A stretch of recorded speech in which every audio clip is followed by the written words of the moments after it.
আসসালামু আলাইকুম। আমি আজকে যে বিষয়টা নিয়ে কথা বলবো সেটা হচ্ছে ফ্রিল্যান্সিং কি? What is freelancing? আর ২ নম্বর হচ্ছে হোয়াট ইজ ডিজিটাল মার্কেটিং? এখন ডিজিটাল মার্কেটিং কি আর ফ্রিল্যান্সিং কি? এই ২ টা বিষয় নিয়ে আমি একটু কথা বলবো আজকে আপনাদের সাথে। সেটা হচ্ছে ফ্রিল্যান্সিং। ফ্রিল্যান্সিং একটি মুক্ত পেশা। ফ্রিল্যান্সিং কি? একটি মুক্ত পেশা। এটা আপনি আপনার স্বাধীনতা বজায় রেখে স্বাধীনভাবে মুক্ত পেশা বলতে স্বাধীনভাবে কোনো কিছু কাজকর্ম করে রোজগার করাকে মুক্ত পেশা বলা হয়।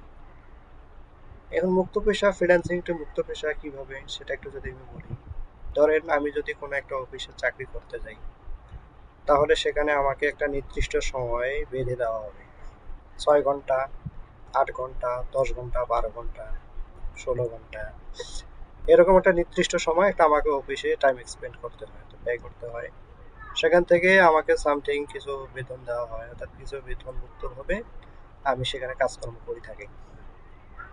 তো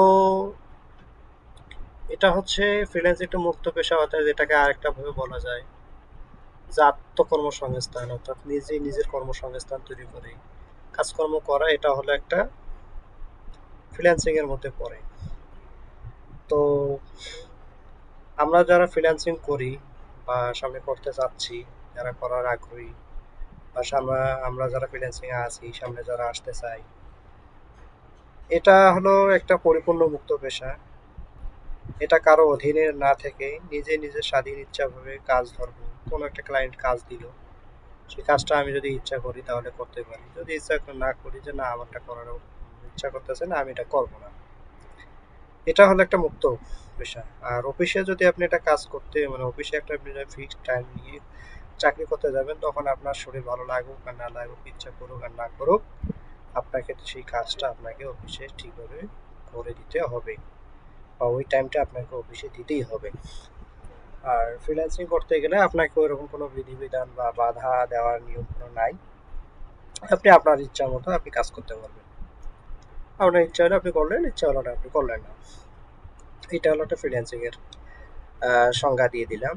আর আরেকটা বিষয় হচ্ছে digital marketing. What is digital marketing? Digital মার্কেটিংটা কি, সেই বিষয়টা যদি আমি একটু কথা বলতে যাই, তাহলে সেটা হচ্ছে ডিজিটাল মার্কেটিং এমন একটি পেশা, সেটা হচ্ছে আহ, এখন আহ, মানে বিভিন্ন ওয়েবসাইট, সোশ্যাল মিডিয়া, যে মাধ্যমগুলো আছে এই মাধ্যমগুলোর মাধ্যমে কোনো পণ্য বা কোনো প্রোডাক্ট বা কোনো কিছু বিক্রি, বা যেটাকে সেল বলে, বিক্রি করা বা সেল করা, এই যে মাধ্যমটা এটাই হচ্ছে ডিজিটাল মার্কেটিং। অর্থাৎ অনলাইনের মাধ্যমে যে কেনা বেচাটা হয়, এটা হচ্ছে ডিজিটাল মার্কেটিং। তো ডিজিটাল মার্কেটিং করার সুবিধাটা হলো কি আর অসুবিধাটা হলো কি, এটা বিষয়ে একটা সাবজেক্ট বলি। সেটা হচ্ছে ডিজিটাল মার্কেটিং যারা করে তাদের সুবিধা হচ্ছে তারা ঘরে বসে এটা ওরকম কোনো বাজারে বা কোনো প্রপারে এরকম কোনো দোকানপাট, শোরুম নির্দিষ্ট করে না রেখে একটা নির্দিষ্ট গোডাউন বা কোনো কিছু একটা জায়গায় থেকে তারা অনলাইনের মাধ্যমে তাদের প্রোডাক্টগুলো অনলাইনের মাধ্যমে বিক্রি করে। এটা হচ্ছে তাদের সুবিধা।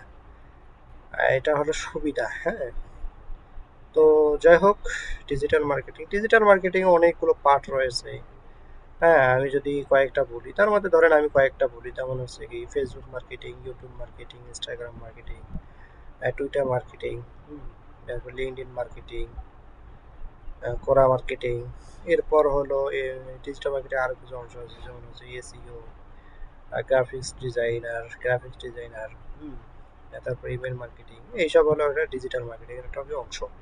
তো যাই হোক, কন্টেন্ট মার্কেটিং, যাই হোক এই বিষয়গুলো নিয়ে যারা কথা বলতে চাই, তো সেগুলো হলো, এইগুলো হলো যে ডিজিটাল মার্কেটিং এর আওতাভুক্ত। তো যাই হোক, আমি যে বিষয়টা কথা বলবো সেটা হচ্ছে ডিজিটাল মার্কেটিং নিয়ে কিছু কথা বলবো। ধরেন আমি যদি ফেসবুক মার্কেটিং করতে চাই, তাহলে ফেসবুক মার্কেটিংটাকে কিভাবে করবো সেই বিষয়টা একটু আসি। সেটা হচ্ছে ধরেন আমি আমার একটা ক্রমে আসলাম। ক্রমে আসার পরে আমি আমার ধরেন আমার এটা একটা ফেসবুক অ্যাকাউন্ট, আমি আমার ফেসবুক অ্যাকাউন্টে গিয়ে আমি কিছু পণ্য বা প্রোডাক্ট আমি কী করবো, বিক্রি করবো। ধরেন আমার এটা একটা এখানে আমি কোনো একটা প্রোডাক্টের ডিসক্রিপশন বা প্রোডাক্টের সম্পর্কে বিস্তারিত লিখবো বা বলবো, সেটা হচ্ছে এই যে মাধ্যমটা, এটাই হচ্ছে ডিজিটাল মার্কেটিং পদ্ধতি। তো যাই হোক, নেক্সট কোনো ভিডিও নিয়ে কথা হবে। আজকে এ পর্যন্তই।